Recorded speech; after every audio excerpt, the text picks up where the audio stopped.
Mums taču ir jāpalielina budžets pilsētai. Tas jau ir tas traģiskākais. Te tiek visas tēmas ir kā pārdalīt budžetu. Nevienu brīdi šajā sasaukumā, vēl manās 3 mēnešos, nav runāts, kā mēs varam palielināt ieņēmumus pilsētas budžetā. Es nevienu reizi neesmu no nevienas partijas, nevienā sēdē, komiteja vai domas neesmu dzirdējis, kā mēs varam palielināt mūsu ieņēmumus. Vai jūs to sakat varbūt?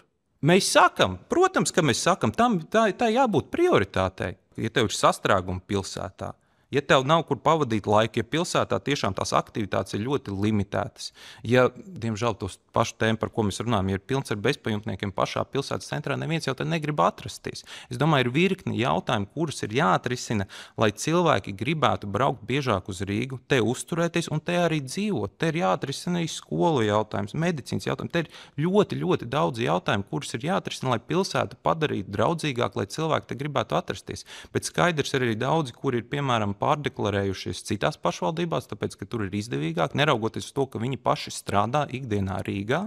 Viņi katru dienu brauc uz Rīgu, bet visa nauda no iedzīvotāja ienākuma nodokļa iet uz viņu pašvaldību. Es domāju, jautājums, ko obligāti jāceļ Saeimas līmenī, ir par fondu pārdali. Tur nevar būt tā, ka pārējās pašvaldības saņem vairāk naudu, neraugoties uz to, ka darba vieta ir Rīgā.